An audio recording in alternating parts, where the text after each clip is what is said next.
भयानक एजेंडे के तौर पे सरकार काम कर रही है।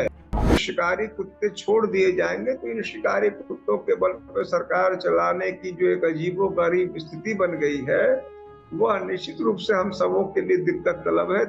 मुख्तार जिस बात को लगातार कह रहे थे कि मेरी हत्या हो जाएगी, मेरे साथ स्लो पॉइजनिंग हो रहा है, मेरे जीवन का अंत कर दिया जाएगा, तमाम बातें वो अनवरत कह रहे थे। यह नहीं कि एक आध बार कहा, वो अनवरत कह रहे थे। उन्हीं बातों का घट जाना, और इतना ही नहीं, अगर आप और थोड़ी गंभीरता से देखें तो यह भी इसमें दिखता है कि वो पिछले कुछ दिन पहले, 2 दिन पहले वो बीमार हुए, उनको लाया गया और इतने आनन फानन में उन्हें वापस भेज दिया गया जैसे लगता था कि उनके जेल में नहीं रहने से कोई दिक्कत हो जाएगी। तो सारा ताना बाना अत्यंत रहस्यमय है, गंभीर है और यह एक गहन जांच की मांग करता है।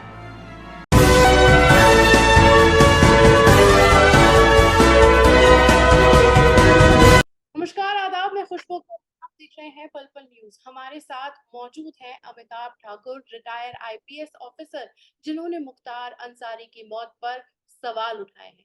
आज हम उन्हीं से बात करेंगे कि किस तरह से जो पूरा सिनेरियो मुख्तार अंसारी को लेकर तैयार कर दिया गया है, वो उसे कैसे देखते और समझते हैं। तो सर, मेरा पहला सवाल आपसे ये है कि मुख्तार अंसारी लगातार जेल में थे, स्लो पॉइजन देने की बात की गई और इसके बाद जो तस्वीरें सामने आई वो आपके सामने हैं, कैसे देखते और समझते हैं आप? मैं यह मानता हूं कि जो बातें मुख्तार अंसारी एक बहुत लंबे समय से कह रहे थे और वह पंजाब से यहाँ आने के लिए इसी आधार पे मना कर रहे थे, उन्होंने तमाम कोशिशें की और सरकार ने, उत्तर प्रदेश सरकार ने वादा किया कि इनके साथ कुछ नहीं होगा, इनकी हम हिफाजत करेंगे, इनकी हम सुरक्षा करेंगे, लेकिन इनमें से कुछ भी नहीं किया गया और आज यह परिणाम आपके और हमारे सामने देखने को मिल रहा है। जाहिर सी बात है कि ऐसे में बहुत ही गंभीर सवाल उठते हैं कि जब सरकार को इस प्रकार की स्थितियों की नहीं वो वाकिफ थे, उनके वश में नहीं था, और मुख्तार जिस बात को लगातार कह रहे थे कि मेरी हत्या हो जाएगी, मेरे साथ स्लो पॉइजनिंग हो रहा है, मेरे जीवन का अंत कर दिया जाएगा, तमाम बातें वो अनवरत कह रहे थे। यह नहीं कि एक आध बार कहा, वो अनवरत कह रहे थे। उन्हीं बातों का घट जाना, और इतना ही नहीं, अगर आप और थोड़ी गंभीरता से देखें तो यह भी इसमें दिखता है कि वो पिछले कुछ दिन पहले, 2 दिन पहले वो बीमार हुए, उनको लाया गया और इतने आनन फानन में उन्हें वापस भेज दिया गया जैसे लगता था कि उनके जेल में नहीं रहने से कोई दिक्कत हो जाएगी। तो सारा ताना बाना अत्यंत रहस्यमय है, गंभीर है और यह एक गहन जांच की मांग करता है। आज हम कह सकते हैं कि मुख्तार जिस खतरे की बात कर रहे थे, वो खतरा कहीं ना कहीं सही साबित हुआ। बिल्कुल। इसी के साथ प्रशासन पर भी लगातार सवाल उठते हैं। आप तो रहे हैं इस सिस्टम में, आपने इस सिस्टम को देखा है, समझा है। आप कैसे देखते हैं इस सिस्टम की पूरी प्रक्रिया को जो इस वक्त हम आसपास देख रहे हैं? देखिए, मैं यह देखता हूं कि सिस्टम के साथ समस्या ये फंस जाती है कि वो सिवाय जी हुजूरी, सिवाय गलत को सही करने, अब आप देखिएगा ये सारा सब कुछ चाक चौबंद दिखेगा। ऐसा लगेगा कि जैसे कोई बात नहीं है। अगर मेरे जैसे कहने वालों को सिरफिरा कह दिया जाएगा, झूठा कह दिया जाएगा, मक्कार कह दिया जाएगा। कल को कोई कह देगा भाई ये फंडिंग पा रहे हैं मुख्तार से, इनके भी ईडी करा दो, इनके भी सीबीआई करा दो। अब स्थितियां इतनी विकराल हो गई हैं। निश्चित रूप से शासन और प्रशासन में स्थितियां, जब से मैं शासन में आया था सरकार में, हमेशा से यह तो था ही था कि सत्ताधारी पार्टी को प्रिफरेंस है चीजों की। उनकी उनका उनका हमेशा जो है कई उनका रहता था, उनके पक्ष में काम होते थे, पक्षपात होता था। मेरा माफिया तेरा माफिया, मेरा गुंडा तेरा गुंडा हमेशा से था। लेकिन आज के समय स्थितियां इतनी विषम हैं, विपरीत निगाह में, मेरी जानकारी में पहले कभी नहीं था। यह दिखाएंगे यही कि सब कुछ बहुत सजग सतर्क है। लेकिन अंदर खाने हम सभी जानते हैं कि एक भयानक एजेंडे के तौर पे सरकार काम कर रही है, जिसकी परिणतियां ये सब साफ दिख रही हैं। कोई कुछ कह रहा है, वो हो जा रहा है। अतीक कह रहे थे कि मेरी हत्या हो जाएगी, उनकी हत्या हो गई और आज तक किसी कोई खुलासा नहीं हुआ। ये छोटे छोटे मामलों में उत्तर प्रदेश की सरकार, उत्तर प्रदेश की पुलिस न जाने कहां कहां तक पहुंच जाती है, क्या क्या खोज लाती है। जिस अतीक के हत्या के मामले में वो 3 लोग जो सामने दिख गए, उनके पीछे कोई था कि नहीं था, वो अभी नहीं देखा। मुख्तार के मामले में कोई जांच नहीं होगी, सब अंगूठा लगा देंगे, एक ही अंगूठा नीचे से।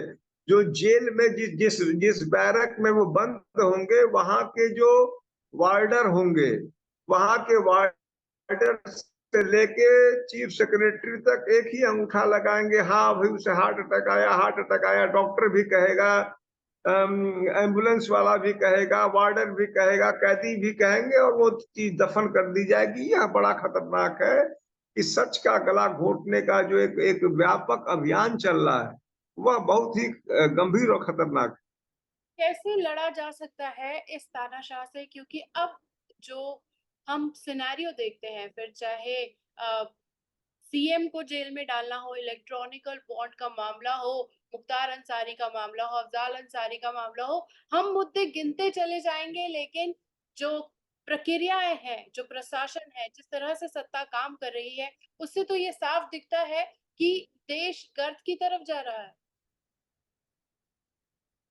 निश्चित रूप से, निश्चित रूप से इसमें कोई शक नहीं लग रहा है कि खतरे बढ़ते जा रहे हैं, हालात विकराल होते जा रहा है। और सबसे बड़ी बात है कि बोलना मना है। जो बात कही जाती है कि चुप रहो, कुछ भी कहे तो टांग दिए जाओगे, जो कहते हैं कि शिकारी कुत्ते छोड़ दिए जाएंगे, तो इन शिकारी कुत्तों के बल पर सरकार चलाने की जो एक अजीबोगरीब स्थिति बन गई है, वह निश्चित रूप से हम सबों के लिए दिक्कत तलब है, देश के लिए, समाज के लिए खतरनाक और दिक्कत तलब है। तो कैसे लड़ा जा सकता है? क्योंकि अब जो बोल रहा है वो निपटा दिया जा रहा है। आपके साथ भी योगी सरकार ने क्या किया, ये पूरी दुनिया ने देखा। कैसे लड़ा जा सकता है सर? क्योंकि सिस्टम और सिस्टम के बाहर रहकर उसके खिलाफ आवाज उठाना आज के टाइम में सबसे बड़ा आतंकवाद है। देखिए, मैं यह मानता हूं कि देखिए, यह तो चूंकि बहुत पहले ही इस तरह के, संभवतः इस तरह के हालात बार बार आते रहे। मुक्ति बोध हिंदी के बहुत बड़े कवि रहे हैं। उन्होंने एक पंक्ति कही थी, वो पंक्ति मुझे बहुत ही पसंद है। उन्होंने कहा था, उठाने ही होंगे अभिव्यक्ति के खतरे। अर्थात यदि आपको सच का साथी रहना है, सच के साथ रहना है, तो ये खतरे उठाने पड़ेंगे। यह मेरे भी जीवन का सिद्धांत है। यह बात बखूबी जानते हुए कि किस रूप में, जैसे हम लोग क्या हिंदुओं में कहते हैं, न जाने किस रूप में भगवान मिल जाए,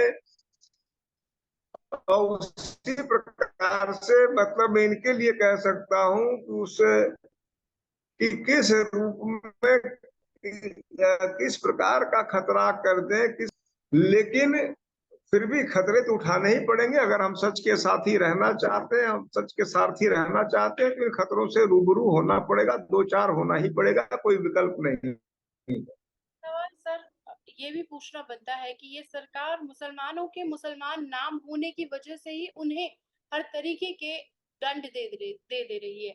कैसे देखते और समझते हैं आप? क्योंकि आज का एजेंडा तरक्की ना होकर लोगों को उनकी बेसिक जरूरतें ना देकर हिंदू मुसलमान हो गया है। आए दिन हम देखते हैं कि मुसलमानों को निशाना बनाया जाता है और उसके बाद अपनी ही महिमा मंडल कर सत्ता में काबिज हो लिया जाता है।